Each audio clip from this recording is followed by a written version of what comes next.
I visited a care home, and there's something wrong with how they dispose of the bodies.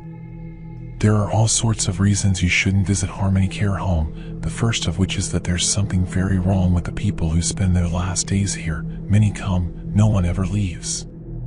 Not many names on the visitor log, but I am one of them.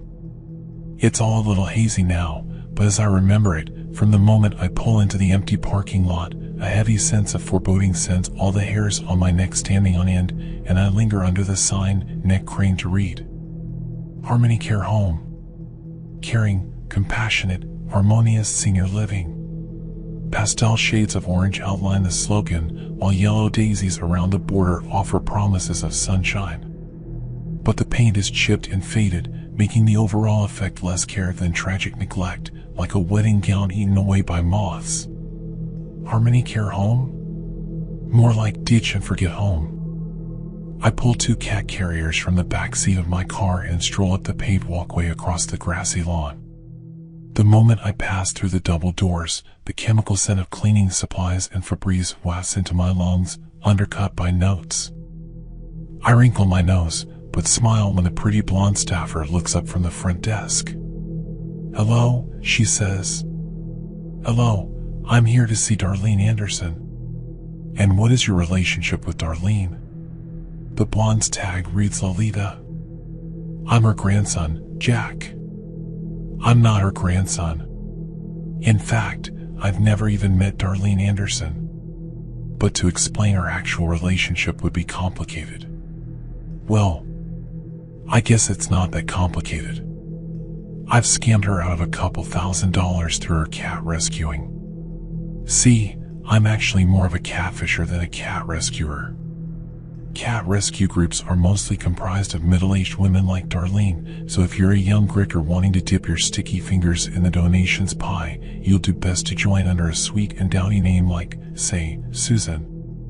Cull some kitty pictures from online, post some links to GoFundMes with sob stories. The cats did alright. My best fundraising scam was actually under the guise of Jacob, a little boy sick with cancer who got donations from hundreds of people all over the world. But then, some questionable life choices and a pill overdose put little Jacob into an actual hospitalization a couple months back. I woke up out of a coma to tons of messages from people worried about poor Jacob. Why no updates? Did he die?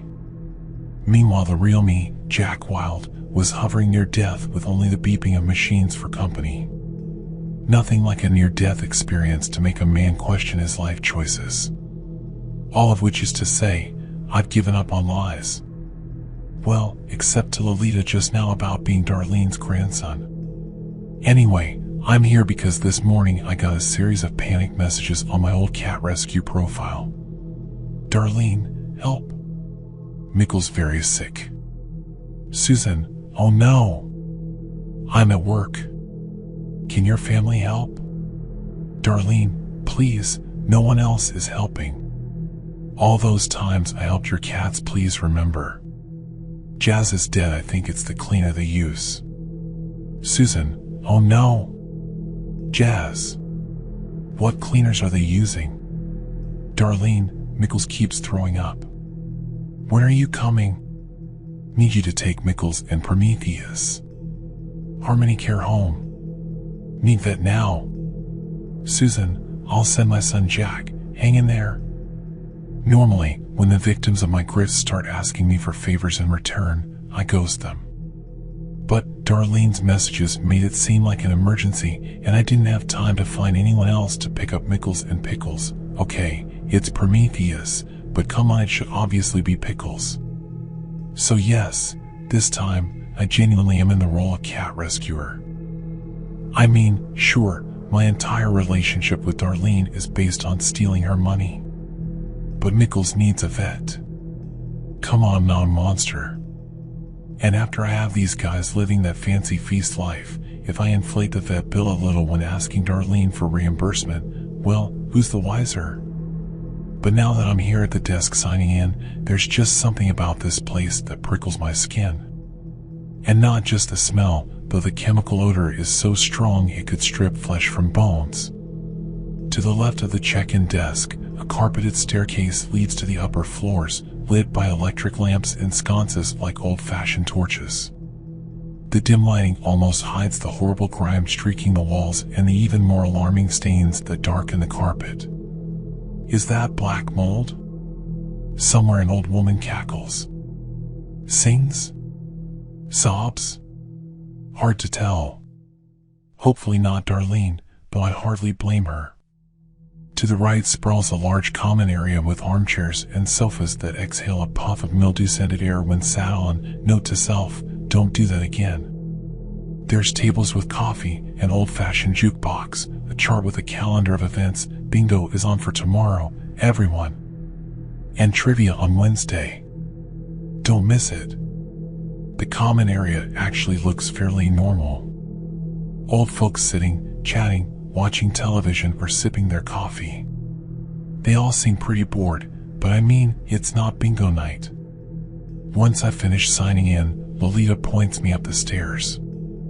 I head up with my carriers, wrinkling my nose. Maybe it's just my own recent experience with hospitals and chemical cleaners that's making my skin crawl. Maybe there's nothing all that unusual about this place, just a soul-sucking feeling of being forgotten. Up here, dusty windows let in pale sun, and the carpet is threadbare and the numbers on the doors faded, but it just seems like any old building. Except for the smell, that rank odor that even the chemicals aren't enough to cover up. A whiff of unwashed flesh, old urine, and something else, something that conjures nightmares of maggot-riddled rotting meat. And then, as I'm passing room 203, I notice the door is open, and that inside there is a man in a wheelchair who is visibly dead. I don't mean that he might be dead. No. I mean that I'm looking at a very old man who is obviously the source of the smell. He sits in a wheelchair, his head lolling to one side, blue eyes wide and vacant and staring in the creepy way dead people's eyes do. I don't even think he just died. I think he's been dead a while, judging by the fluid puddling under his chair. It's surprising he doesn't smell even worse, but that must be all the chemicals that have killed my receptors. The guy looks like he was well over 90, so his kicking the bucket is not so surprising. But what does surprise me is that the staff have just left him, here.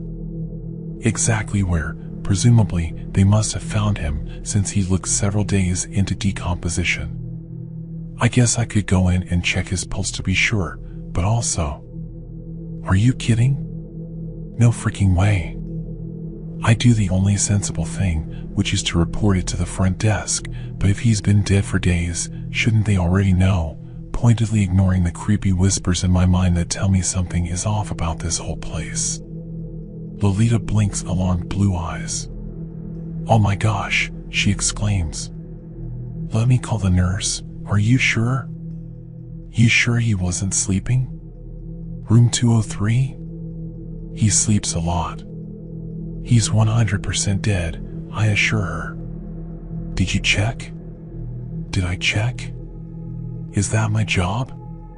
Hello, do you think I go walking up to dead bodies checking them? I watched for a suitably long time to ascertain that he was not blinking or breathing. Yes, he is dead. Okay. I'll have the nurse check on him right away. I leave her to summon the nurse and head back upstairs, giving 203 a wide berth and down the hall to Darlene's room right at the very end. Knock, and then enter. Dust motes dance in the light through the broken window blinds. The woman in the ragged armchair offers a warm smile that lifts years from her face, so that for a moment she almost resembles the vivacious cat lady from her profile, with hokey sequin sweaters and glossy auburn curls. But besides the smile, she is so hauntingly different that I nearly don't recognize her. Her curls have gone greasy and limp, her fingernails black with dirt as she picks at her withered skin. Oh, you must be Jack. You don't look at all what I expected. Yeah, I get that a lot. As a racially ambiguous Blasian, I look nothing at all like Susan. I say breezily, I'm adopted. Mom says hi. When did your cat start getting sick? Oh, it was, she trails off, tears welling. Mickles is already gone. Oh, I'm so sorry. She's already calling for Prometheus, clicking her tongue and waving a cat treat back. I step over a spot of vomit when she asks me to check her bedroom closet, which I do, awkwardly making those sounds. I've never been a cat person, dogs are just objectively better. I find Prometheus hidden deep in the closet, orange and fluffy and growling. He bites me while I haul him out. Good-looking guy, I tell Darlene, faking a smile as I shake my bloody hand. She clucks and tells me to get some bandages from the bathroom. Then she offers me tea, but I demur and head for the door, eager to escape the room's stench of cat piss. Then she asks a question that gives me pause. Jack, you're the one who was in a coma, right? Yeah. I'm surprised she remembers that. Did you get the flowers? Yes. Thank you. Good. She smiles. You're taking care of yourself? Not making your mother worry too much? Been trying to be better. Good. She nods. She loves you very much, you know? I do know, because I wrote all of Susan's communications and got a kick out of making her everything my real mom isn't. In reality, there's no family in my life. It was Darlene who messaged when I woke up out of my coma, asking Susan for help with a cat rescue. I ended up telling her how my son Jack had OD'd and was recovering in the hospital. And then Darlene sent flowers. Actual flowers, to real me, and even if it was under false pretenses, those flowers were the only thing in my hospital room besides the machines. And if you want to know, that's the real reason I'm here now, to help her cats. You're a good kid, Jack, she says. I tell her that I'll take good care of Prometheus. She gives me the saddest look, obviously trying not to cry as I take away the only thing she loves in that place, and then I shut the door and Prometheus yells like I'm breaking his little kitty heart, and I'm not crying, you're crying. Prometheus continues wailing as I start up the car. Loud, deep, mournful howls that shake his whole body. I know, buddy, I tell him. What a way to go, eh? How does someone so loving and lively wind up trapped and abandoned in such a dismal room? I'm about to start the car, but now I'm thinking again about that resident up in 203. The guy in the wheelchair. Did the staff ever check on him? Not my circus, not my monkeys. I set the car in reverse. But then I drop my head back against the headrest. Sigh. Remember how it feels to be dying alone. Hooked up to machines with no one caring. Getting those flowers. Prometheus howls. If I could translate those howls, they would be alone. Alone. Alone. Frick. Me. Back out of the car. Already regretting this. Slam door. Already hating every life choice that led me here. Stride back to the front entrance. My phone doesn't get cell reception out here, of course it doesn't, and the spotty Wi-Fi can make video calls but not regular cell network ones. Fine. I'll call the cops once I'm back on the road. But I should make sure he's actually dead, so I don't get accused of being a prankster. To get help for Darlene and other residents, I need evidence. Back through the double doors. Frick me, frick me. I'll just get a few pictures, make a report and keep myself out of it as much as possible. Fake contact info, no follow-up questions, please and thank you. Lolita at the front desk smiles and asks if I forgot something. I tell her I need to ask Darlene about Prometheus's diet. Then I add, hey, did you check that resident in 203? Oh. Yeah, he's fine. Really? Seeing my eyebrows arch toward my hairline, she adds, Gerard just needed to be changed, that's probably the puddle you noticed. He has kind of a mean stare and can look spooky, but he's more bark than bite. He didn't look spooky. He looked dead. He's just old. She shrugs apologetically. And my real name's Susan. I give her my biggest smile and say, That's a relief. Phew. Guess I'm just not used to old people. Or dead people. Which he is, Lolita. She waves me off and I head upstairs, every nerve tingling at that familiar rotting odor that clings to my clothes. I pause at the door to 203, which is now closed. Glance up and down the hall. Eavesdrop for a moment. No sounds.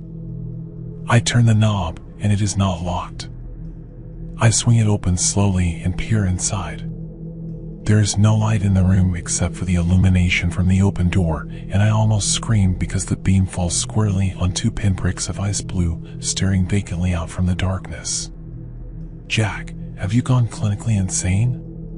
Why the frick are staff here telling you this old man is alive when he's obviously decomposing? What is going on at this care home? I do not wish to know the answers to any of these questions. It would be great to have somebody brave, somebody like maybe say some boys and girls in blue with lights and sirens and guns come bursting in and wheel out poor Gerard, maybe with hazmat suits, because what is that stuff leaking under him? That is not him messing himself.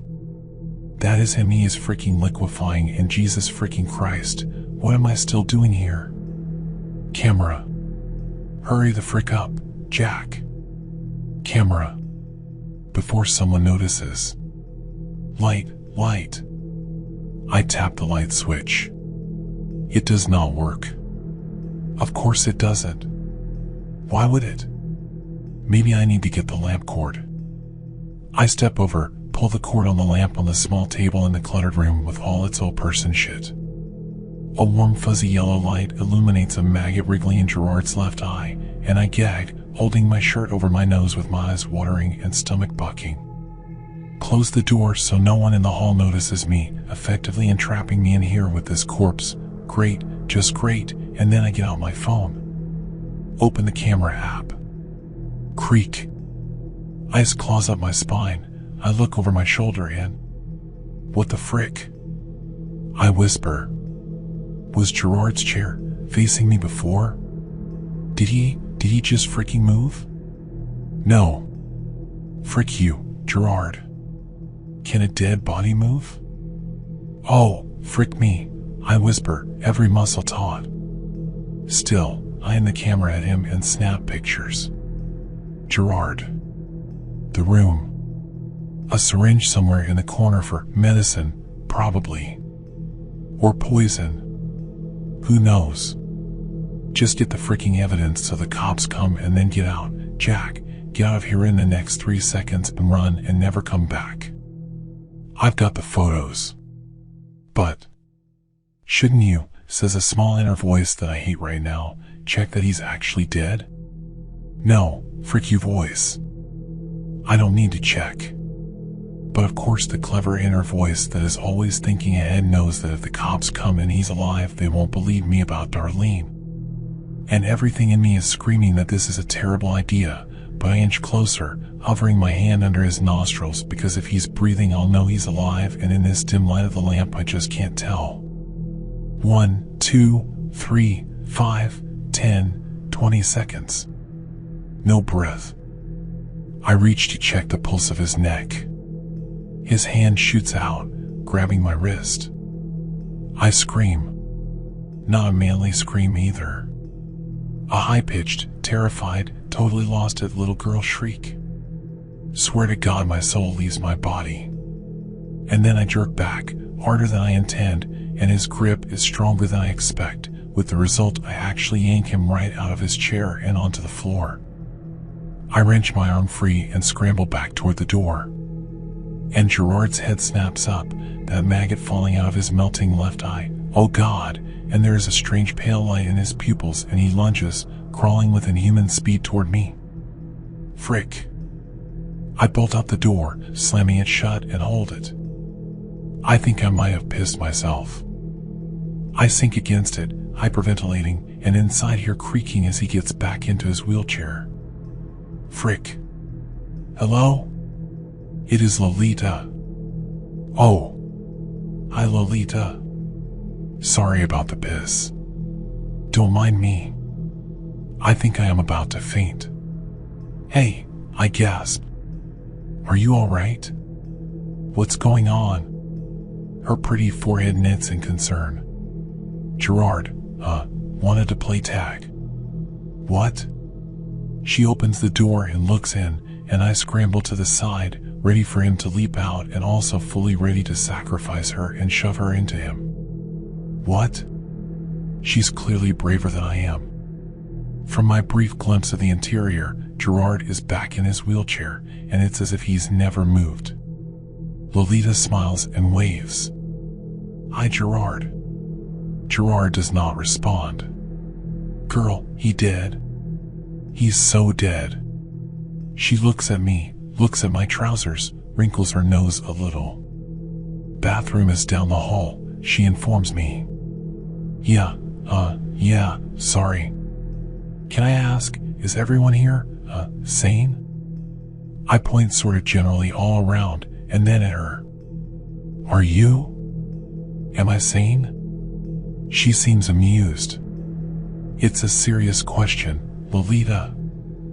I mean, I think so. You're the one acting strange. Didn't you just come to collect Arlene's cat? Why are you bothering Gerard? You seem kinda easily spooked. I am not easily spooked. Oh, I'm not saying I'm brave. There is no universe in which Jack is a hero. But I have been through enough in my life to have a very keen sense of danger. And only genuinely spooky things spook me.